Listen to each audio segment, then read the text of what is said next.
கைய வச்சு இந்த தொலைய மூடுறாங்க. மூடும் பொழுது தண்ணி கசியல. உடனே என்ன பண்றாங்க, சரி நம்ம இப்படியே மூடிட்டு இருப்போம் அப்படின்ட்டு மூடிட்டு இருக்காங்க. அப்படியே நைட் ஆயிடுது, இரவு ஆயிடுது. இரவு ஆன உடனே என்ன ஆகுது, கடல் பகுதி இல்லையா, ரொம்ப குளிர ஆரம்பிச்சிடுது. யாராவது உதவிக்கு வாங்கலேன்னு அப்படியே முணங்கிக்கிட்டே அப்படியே மயங்கிடுறாங்க. ஆனா கைய எடுக்கவே இல்லை. அப்ப விடிய காலம் ஆயிடுது. விடிய கால நேரத்துல அந்த பக்கமா வாக்கிங்லாம் வராங்க இல்லையா, அவங்க அந்த பையன் அது பக்கத்துல மயங்கி இருக்கிறத பாக்குறாங்க. சரிங்களா, பார்த்துட்டு உடனே போய் உதவி செய்யறாங்க. அப்ப பாக்குறாங்க அந்த பையன் என்ன பண்றாங்க, அந்த சிறுவன் தன்னோட கை விரலால அந்த துளைய அடைச்சிக்கிட்டு இருக்காங்க. அதை பார்த்த உடனே இவங்க எல்லாம் இரவு முழுவதும் இந்த சிறுவன் இப்படியே இருந்திருக்காங்க போல அப்படின்னு சொல்லிட்டு அந்த சிறுவனை எழுப்புறாங்க. அவன் கொஞ்சமா கண்ணு திறந்து பாக்குறாங்க. நீ எவ்வளவு பெரிய உதவி செஞ்சு எல்லார் உயிரையும் காப்பாத்திருக்க. நீ இது செய்யலைன்னா இந்த கடல் தண்ணி ஓட்டை பெருசாகி கடல் ஃபுல்லா உள்ள ஊர் மக்கள் எல்லாம் என்ன ஆயிருப்பாங்க, இந்நேரத்துக்கு ஆபத்துல மாட்டியிருப்பாங்க. நீ உன்னோட உயிரையும் பத்தி கவலைப்படாம நீ இவ்வளவு பெரிய விஷயம் பண்ணி எல்லாரையும் காப்பாத்திருக்க அப்படின்னு சொல்லி பாராட்டுறாங்க. பீட்டரோட வீட்டுக்கு போயிட்டு அவங்க அப்பா கிட்டயே என்ன பண்றாங்க, இந்த பீட்டரோட வீரம், அந்த கரேஜ், அந்த பிரேவ் அத பத்தி சொல்லி பாராட்டுறாங்க. இப்ப தூக்கி வச்சு தோல்ல தூக்கி வச்சு எல்லாம் என்ன பண்றாங்க, பாராட்டுறாங்க. சரிங்களா, இதுதான் அந்த கதை.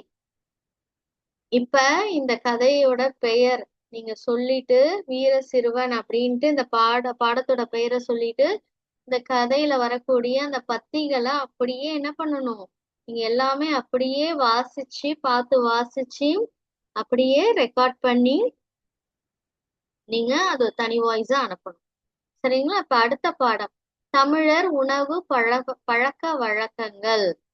சரிங்களா, தமிழர் என்ன மாதிரியான உணவு பழக்க வழக்கங்கள் வச்சிருக்காங்கன்றத இந்த பாடப்பகுதியில பார்க்க போறோம். சரிங்களா, உணவுன்றது என்னன்னா ஒரு அமுதம் அப்படின்றாங்க. அமுதம்னா என்னது, நம்மளை பாதுகாக்கக்கூடியது. சரிங்களா, நம்ம எப்பவுமே நம்மளை ஆரோக்கியமா வைக்கக்கூடிய ஒரு விஷயம். அது என்ன பண்ணுதுன்னா அந்த உணவு தான் அமுதம். அது உடலையும் உயிரையும் என்ன பண்ணுது, பாதுகாக்கிறதுக்கு வளர்க்கறதுக்கு உதவுது. சரிங்களா, தமிழர்கள் என்ன பண்றாங்கன்னா தமிழர்கள் வாழக்கூடிய நிலப்பகுதிக்கு ஏத்த மாதிரி அவங்களோட உணவுகளும் வேறுபடும் அப்படின்னு சொல்றாங்க. சரிங்களா, தமிழர்கள் பெரும்பாலும் சோறு காய்கறி இதெல்லாம் தான் விரும்பி சாப்பிடுறாங்க. சிறுதானியங்கள் நிறைய பயன்படுத்துறாங்க. அதுல என்னென்ன சிறுதானியங்கள் பெயர்கள் இருக்கு பாருங்க, இதெல்லாம் சிறுதானியங்கள். சரிங்களா, கம்பு, கேழ்வரகு, சோளம், சாமை, கொள்ளு, திணை. சரிங்களா, இதெல்லாம் குட்டி குட்டியா இருக்கு பாருங்க, அதனால இது பேர் என்னன்னா சிறு தானியங்கள். சரிங்களா, இப்ப தமிழர்களோட உணவு முறை பெரும்பாலும் இயற்கை உணவு முறை தான் அவங்க பயன்படுத்துறாங்க. சரிங்களா, அவங்க உடலையும் மனத்தையும் போற்றி பாதுகாக்கிற மாதிரி தான் அந்த உணவையே என்ன பண்றாங்க, மருந்தா எடுத்துக்கிறாங்க. அந்த உணவையே மருத்துவ முறையில சமைக்கிறாங்க.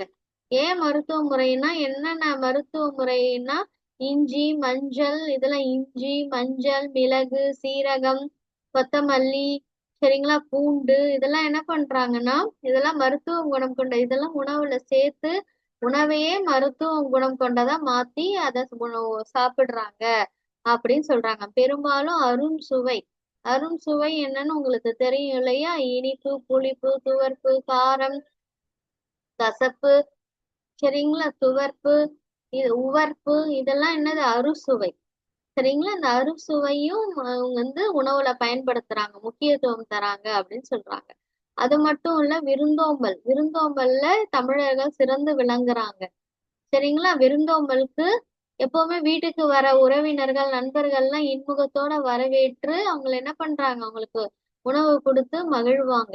இதுதான் விருந்தோம்பல் பண்பு. சரிங்களா, ஹாஸ்பிட்டாலிட்டி. இத திருவள்ளுவர் நம்ம திருவள்ளுவர் தாத்தா இருக்காங்க இல்லையா, அவங்க திருக்குறள்லயும் ஒரு குறள் மூலமா அது சொல்லியிருக்காங்க. அனிச்ச மலர் அப்படின்னு ஒரு மலர் இருக்கு, ஒரு பூ இருக்கு. அது ரொம்ப மென்மையானது. மென்மைன்னா அது ரொம்ப சாஃப்ட் சென்சிட்டிவ். அதை சும்மா அப்படி மோந்தாலே இந்த வாசனைய மோருவாங்க இல்ல, மோந்து பார்ப்பாங்க இல்லையா, பூவோட வாசனை அப்படி மோந்தாலே அது வாடிடுமா. அந்த மாதிரி நம்ம வீடு தேடி வரக்கூடிய விருந்தினரை என்ன பண்ணணும், நம்ம வந்து நம்ம கொஞ்சம் முகம் வந்து அப்படி வாட்டமா வச்சுக்கிட்டாலே விருந்தினரோட மனசு ரொம்ப கஷ்டப்படுமா. அதனால எப்பவுமே விருந்தினரை எப்படி வரவேற்கணும். நம்ம வந்து எப்பவுமே நல்லா வந்து இன்முகம், அதான் மகிழ்ச்சியோட அவங்கள வரவேற்கணும். மகிழ்ச்சியான முகத்தோட அவங்க வரவேற்கணும். வரவேற்று அவங்களுக்கு என்ன பண்ணணும், உணவு கொடுத்து அவங்கள சந்தோஷமா நம்ம இது பண்ணணும், விருந்தோம்பல் பண்ணணும் அப்படின்ட்டு நம்ம திருவள்ளுவர் தாத்தா திருக்குறள்ல சொல்றாங்க. சரிங்களா. எனவே அப்ப வந்து நம்ம ஔவையார் பாட்டியும் என்ன சொல்றாங்கன்னா, நம்ம வந்து நம்ம வீட்டுல ஒரு விருந்தாளி இருக்கும் பொழுது நம்ம மருந்து சாப்பிடுறதா இருந்தா கூட வந்து என்ன பண்ணணும், நம்ம போய் மறைவாலாம் வச்சுக்கிட்டு சாப்பிடக்கூடாது. அந்த விருந்தினருக்கு முன்னாடி அவங்களோட சேர்ந்துதான் எதுவா இருந்தாலும் பண்ணணும் அப்படின்னு சொல்றாங்க. ஏன்னா நம்ம போய் தனியா ஒரு விஷயம் பண்ணும் பொழுது விருந்தினர் என்ன நினைச்சிடுவாங்க, தப்பா எதுவும் நினைச்சு அவங்களோட மனசு வாடிடக்கூடாதுன்னு சொல்றாங்க. சரிங்களா. தமிழர்களோட சிறப்பு என்னன்னா, அவங்க வந்து வறுமையான சூழ்நிலையில கூட விருந்தோம்பல் பண்பை கைவிடல, அதை கடைபிடிச்சாங்க, ஃபாலோ பண்ணாங்கன்னு சொல்றாங்க. அதுக்கு உதாரணமா பெரிய புராணத்துல ஒரு பாடல். அதுல அந்த பாடல் என்ன சொல்லுதுன்னா, ஒருத்தர் இளையான்குடி மாறனார்னு ஒருத்தர் இருந்தார். அவர் வந்து அவரோட வீட்டுக்கு ஒரு நாள் இரவு நேரத்துல ஒரு விருந்தினர் வராங்க. வரும் பொழுது என்ன பண்றாங்க, அவங்க வந்து அந்த விருந்தினரை வரவேற்கிறாங்க. ஆனா அவங்க வீட்டுல உணவே இல்லை. அதுக்காக என்ன பண்றாங்க, அந்த மாறன் இளையான்குடி மாறனும் அவங்க மனைவி என்ன செய்யறதுன்னு யோசிச்சு, அதுக்கப்புறம் இளையான்குடி மாறனார் என்ன பண்ணாருன்னா அவருடைய வயலுக்கு போனார். வயலுக்கு போயிட்டு காலையில என்ன பண்ணிருந்தாங்கன்னா, அன்னைக்கு காலையில தான் அந்த நெல்லெல்லாம் விதைச்சிருந்தாங்க. சரிங்களா. அதுல இருந்துதான் என்ன ஆகும், அந்த பயிர் வரும். அந்த செடி வளர்ந்து அதுல இருந்து என்ன வரும், ஆஹ் நெல்மணிகள் வரும். சரிங்களா. அதுக்கு விதை, நெல்லுன்றது அது ஒரு விதை. அத வந்து விதைச்சிருந்தாங்க. சரிங்களா. அத போய் என்ன பண்ணாருன்னா திரும்பி அந்த விதைச்ச அந்த விதையெல்லாம் நெல்மணி எல்லாம் திருப்பி அள்ளிட்டு வந்தார். அள்ளிட்டு வந்து என்ன பண்ணாங்க, அத வந்து சுத்தம் பண்ணி அதை அரிசி ஆக்கி, அதுக்கப்புறம் வீட்டிலேயே தோட்டத்துல இருக்க கீரையெல்லாம் பறிச்சு அந்த வந்த விருந்தினருக்கு என்ன பண்ணாங்க, சமைச்சு அந்த விருந்தினரை மகிழ்ச்சியோட சாப்பிட வச்சு அனுப்பி வச்சாங்க. இது வந்து இந்த பெரிய புராணம் அப்படின்ற ஒரு நூல், ஒரு புத்தகம், அதுல சொல்லியிருக்காங்க. சரிங்களா. அப்ப இந்த இளையான்குடி மாறனாரும் உங்க மனைவி வறுமையில இருந்த சூழ்நிலையில கூட என்ன பண்ணாங்க, விருந்தோம்பல் பண்ணாங்க. அது தமிழர்களோட ஒரு பண்பாடு. சரிங்களா. இதுல இருந்து நம்ம கத்துக்கணும், அதுக்குதான் இதெல்லாம் நமக்கு சொல்லி தராங்க. அடுத்த வாழை இலை விருந்து. தமிழர்கள் வந்து விருந்துனாலே என்ன பண்ணுவாங்க, வாழை இலையில தான் பரிமாறுவாங்க. வாழை மரத்துல கிடைக்கக்கூடிய அந்த இலை. சரிங்களா. அந்த இலை வந்து தமிழர்கள் வந்து வலது கையால உண்றாங்க இல்லையா, அவங்களோட வலது கை பக்கம்தான் அந்த வாழை இலையோட விரிஞ்ச பகுதி இருக்கணும். எப்பவுமே இப்படிதான் என்ன பண்ணணும், வாழை இலையை போட்டு சாப்பிடணும். சரிங்களா. இது ஒரு முறை. சரிங்களா. இது வந்து வாழை இலை வந்து வந்து தமிழர்கள் வந்து எந்த நாட்டுக்கு, உதாரணமா அமெரிக்கா போன்ற பல நாட்டுக்கு போனாலும் இந்த வாழை இலை விருந்து அவங்க மறக்கறது இல்லை. அதை வந்து எப்பவுமே வந்து கடைபிடிச்சு அது வந்து தமிழர்களோட பண்பாடை என்ன பண்றாங்க, நிலைநிறுத்திக்கிட்டு இருக்காங்க அப்படின்னு சொல்றாங்க. சரிங்களா. இந்த காலத்துல உணவுல நிறைய மாற்றங்கள் இருக்கு. சரிங்களா. நிறைய வந்து பேக்கடு ஃபுட்ஸ், ஆயத்த உணவுகள், ப்ராசன்ட் ஃபுட்ஸ், பதப்படுத்தப்பட்ட உணவுகள், விரைவு உணவுகள், ஃபாஸ்ட் ஃபுட்ஸ், இதெல்லாம் இருக்கு இல்லையா. இதெல்லாம் இருக்கிற சூழ்நிலையில கூட தமிழர்கள் வந்து தன்னுடைய பாரம்பரிய உணவு பழக்க வழக்க முறைய வந்து பெருசா எந்த மாற்றமும் இல்லாம அதை கடைபிடிச்சுக்கிட்டு தான் இருக்காங்க அப்படின்ட்டு இந்த பாடத்துல நமக்கு சொல்லி தராங்க. இந்த பாடத்தோட பெயர் தமிழர் உணவு பழக்க வழக்கங்கள். இந்த பாடத்தோட பெயரை சொல்லி நீங்க இந்த பத்தியெல்லாம் என்ன பண்ணணும், அப்படியே பார்த்து வாசிச்சு ரெக்கார்ட் பண்ணி அனுப்பணும். சரிங்களா. இப்ப அடுத்த பாடம் என்ன அப்படின்னா மாமனிதர். மாமனிதர். சரிங்களா. மாமனிதர்னா என்னன்னா மிகப்பெரிய, அதாவது உயர்ந்த குணம் கொண்டவங்க, உய சரிங்களா, உயர்ந்த சிந்தனை உள்ளவங்க, உயர்ந்த பெருமைக்குடையவங்க அப்படின்னு அர்த்தம். மானா பெரிய. சரிங்களா. அந்த மாதிரி அர்த்தம் இது. அந்த மாமனிதர் யாரு அப்படின்னா நெல்சன் மண்டேலா. நெல்சன் மண்டேலா அவரை பத்தி தான் அந்த பாடத்துல படிக்க போறோம். அவர் தென்னாப்பிரிக்கா, சரிங்களா. சவுத் ஆப்பிரிக்கான்னு சொல்லுவாங்க இல்லையா, அதுல அந்த அந்த அந்த நாட்டுல பிரிட்டோரியா நகர்ல அவர் வந்து வாழ்ந்துட்டு இருந்தாரு. அவர் எப்பவுமே மனித உரிமைகள்னா நம்மள மாதிரி நம்ம மக்களோட உரிமைக்காக, அதாவது அரசு வந்து இதெல்லாம் செய்யணும் அதெல்லாம் செய்யணும், மக்கள் அப்பதான் நல்லா இருப்பாங்கன்னு சொல்லி அவங்களோட உரிமைகள் அப்படின்னு சொல்லுவாங்கல்ல, ரைட்ஸ், அதுக்காக அவர் என்ன பண்ணாரு, நிறைய போராடினாரு அந்த ஹியூமன் ரைட்ஸ்க்காக. அதனால என்ன பண்ணாங்கன்னா, அந்த அரசு என்ன பண்ணுச்சுன்னா, ஒரு 27 ஆண்டுகள் அவரை வந்து தனிமையா சிறையில போட்டு அடைச்சிட்டாங்க. நம்ம எப்படி இருக்க முடியும், ஒருத்தங்க யோசிச்சு பாருங்க, 27 ஆண்டுகள் சிறையில இருக்க முடியுமா? ஒரு கம்பிக்குள்ள அடைச்சு வச்சிருந்தா இருக்க முடியுமா? ஆனா அவர் இருந்தார். சரிங்களா. அப்படின்னா அவருக்கு எவ்வளவு மன உறுதி இருந்திருக்கணும் பாருங்க. அவர் மிகச்சிறந்த குத்துச்சண்டை வீரர், பாக்ஸிங் சொல்லுவாங்க இல்லையா, பாக்ஸர் அவரு. சரிங்களா. அப்புறம் வந்து அவர் வந்து குத்துச்சண்டை வீரர்ல, ஆனா வந்து அந்த குத்துச்சண்டைய வந்து அவர் வந்து பப்ளிக்ல வந்து இது பண்ண கூடாது அப்படின்னு சொல்லிட்டு, அந்த இதுவே அவரு அந்த ஸ்போர்ட்ஸ் ஆக்டிவிட்டி, அந்த விளையாட்டு அந்த இது செய்யக்கூடாதுன்னு சொல்லி அவளை தடை பண்ணிட்டாங்க. சரிங்களா. அவ்வளோ அப்ப எவ்வளோ அவருக்கு இந்த ஸ்ட்ரெஸ் இருந்திருக்கும் இல்லையா, அந்த மன உளைச்சல். அதனால அதெல்லாம் தாண்டி அவர் 27 ஆண்டுகள் சிறையில இருந்து, அப்ப வந்து சிறைக்குள்ளேயே என்ன பண்ணாரு, பயிற்சி எல்லாம் பண்ணாரு. அதாவது ஜாகிங் போறது, வாக்கிங் போறது, அப்புறம் வந்து சிறையிலேயே கல்லு உடைக்கிறது, அடுத்தது வந்து சுண்ணாம்பு கல் அதெல்லாம் வெட்டுறது, இந்த மாதிரி ஜெயிலேயே அந்த சிறையிலேயே நிறைய வேலைகள்லாம் செஞ்சாங்க. அப்ப சாலை போடும் பணி இதெல்லாம் செஞ்சு கடற்பாசிகள் அதெல்லாம் வந்து சேர்க்கறது, இது எல்லாமே சிறைக்குள்ள இருந்துகிட்டு அவர் செஞ்சார்.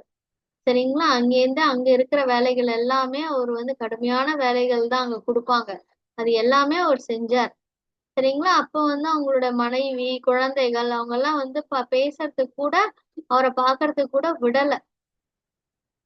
ஆனா அப்ப கூட அவர் என்ன பண்ணார், சோர்வடையாம ரொம்ப நேர்மறையா என்ன சொன்னார்னா, என்னோட மகள் வந்து ஒரு பிரின்ஸ், அவங்க மகள் பேர் என்னன்னா ஜெனி. அவங்க ஒரு இளவரசி. இளவரசின்னா என்ன செல்லமா சொல்றது.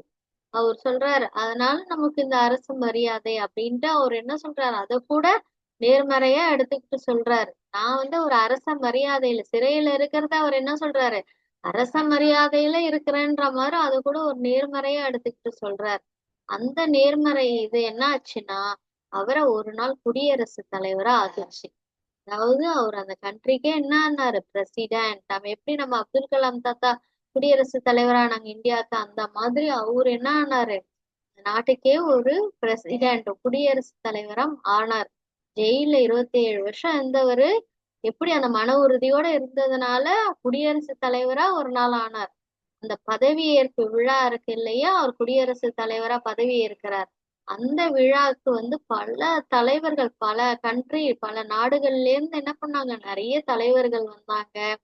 நிறைய அப்புறம் அறிவியல் அறிஞர்கள், அதாவது சயின்டிஸ்ட், தத்துவ மேதைகள், பிலாசபர்ஸ் அப்படின்னு சொல்லுவாங்க இல்லையா, அவங்க எல்லாருமே அவரோட பதவியேற்பு விழாக்கு வந்து அவர் பதவி ஏற்கிறத பாக்குறதுக்காக காத்துக்கிட்டு இருந்தாங்க. அதே மாதிரி நிறைய நியூஸ் சேனல்ஸ், ஊடகங்கள், சரிங்களா, ஜேர்னல்ஸ், நியூஸ் பேப்பர்ஸ், இவங்க எல்லாருமே வந்து என்ன பண்ணாங்க, அவரு பதவி ஏற்கிற நிகழ்ச்சியை நேரடியா ஒளிபரப்புறதுக்காக தயாரா இருந்தாங்க. அவர் என்ன பண்ணாரு, அந்த மனிதர் மேடை ஏறினாரு, பதவியை ஏத்துக்கிட்டார். சரிங்களா. அவர் என்ன பண்ணாரு, அந்த பதவி ஏற்ற அந்த நேரத்துல நிறைய உறுதி ஏத்துக்கிட்டார். சரிங்களா. என்னென்ன உறுதி எடுத்துக்கிட்டாரு, அதாவது எல்லா குழந்தைகளுக்கும் கல்வி கிடைக்கணும், அதாவது எல்லா குழந்தைகளும் என்ன பண்ணணும், இந்த பள்ளி கல்வி கல்லூரி கல்வி எல்லாம் கிடைக்கணும் அவங்களுக்கு. அதே மாதிரி மக்களோட வா வாழ்க்கையில வந்து நிறைய நல்ல மாற்றங்கள் கொண்டு வரணும் அப்படின்னு நினைச்சாரு. மக்களுக்கு கிடைக்க வேண்டிய இந்த ரைட்ஸ், உரிமைகள் எல்லாமே தடை இல்லாம கிடைக்கணும்.